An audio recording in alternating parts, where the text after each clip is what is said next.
Hi, I'm Megan. Welcome to today's live reading of Reverie by Jocelyn Lindsay, presented by Itsy Bitsy Book Bits.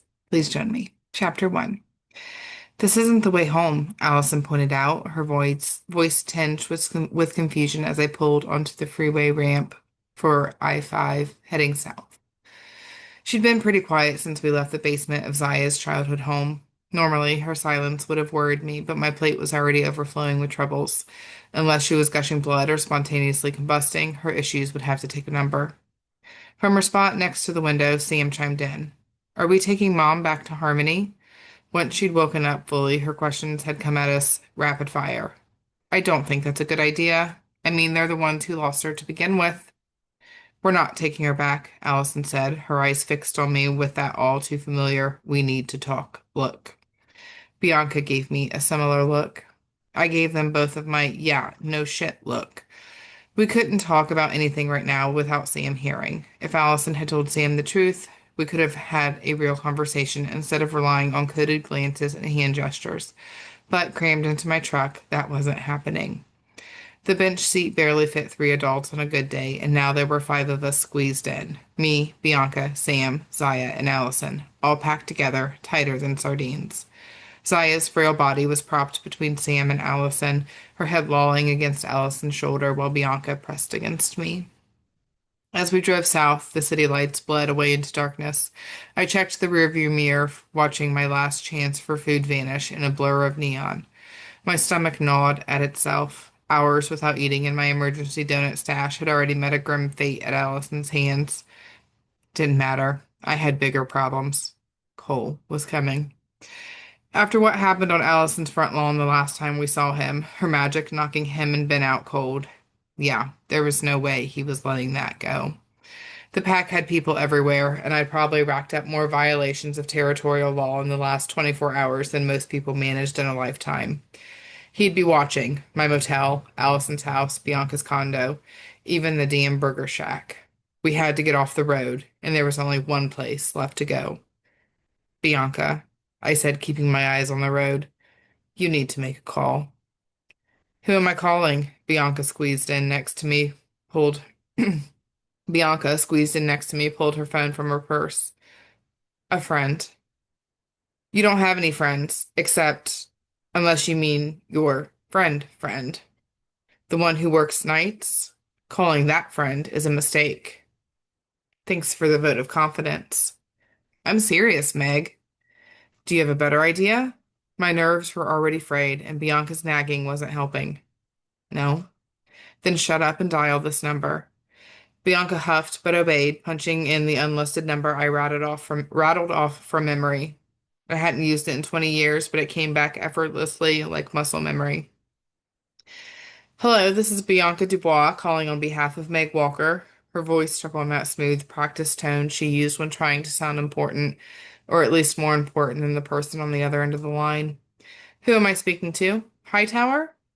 I shrugged when she glanced at me. Hightower? No clue. Yes, I got this number from Meg Walker. Yes, she's sitting right here. Bianca shot me another skeptical glance. She needs to speak to Mr. Lee. It's urgent. She pressed the phone to my ear, giving me a look that said, "This better work." I took a deep breath, listening to the faint rustle on the other end of the line. I owed Liam a heads up before we landed on his doorstep. It was the polite thing to do, which honestly was ridiculous. There was nothing polite about this. Showing up unannounced with a group of fugitives in tow wasn't exactly neighborly. It was an invasion, and I knew it, and I knew it would complicate his life in ways he wouldn't appreciate. If he turned us away, I wouldn't argue. I'd keep driving, leaving Bellingham behind, head east toward Boise, and keep going until packed territory was nothing but a memory in the rear view. From there, we'd figure it out. The line clicked. No greetings, no formalities, just a calm, familiar voice. I'll be waiting.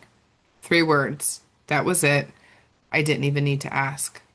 A breath I hadn't realized I was holding slipped out, the knot in my shoulders loosening just a little. For the next 15 minutes, I could pretend everything would be fine. After that, I'd have to explain everything to him. If I ignored the bloodstains on my jacket, the ache in my ribs, and the ghost of dried sweat and fear still clinging to my skin, this was a normal road trip. Almost. I'd never been to Liam's house. I knew it was somewhere south of Bellingham, perched on a cliff overlooking the San Juan Islands. I'd looked up the address once, years ago, more out of curiosity than anything. What kind of place does someone like Liam live in? Not a cabin, not a cozy two-story in a cul-de-sac, not an apartment tucked into some city high-rise. The phone number wasn't the only thing Liam had given me back then.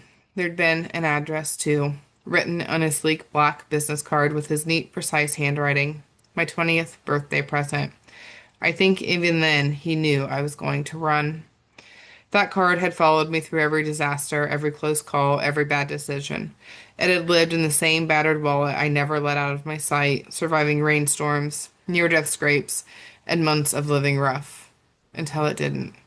Until the night Zaya had contacted me from thousands of miles away and said, "You can't come home, Meg. If you do, someone you love will die." I'd almost called Liam that night.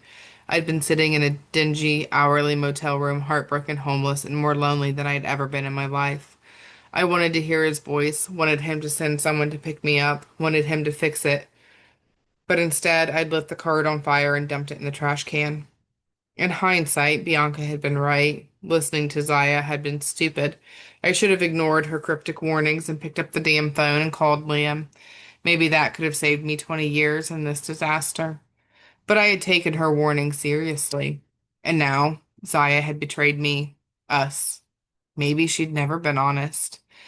I hadn't had much time to think about what happened in the basement, compartmentalizing that shit like a pro, wrapping it up tight, shoving it into the furthest corners under the truck's bench seat along with my sword and riot and ruin. Now that I had used them, I could hear their whispers without touching them.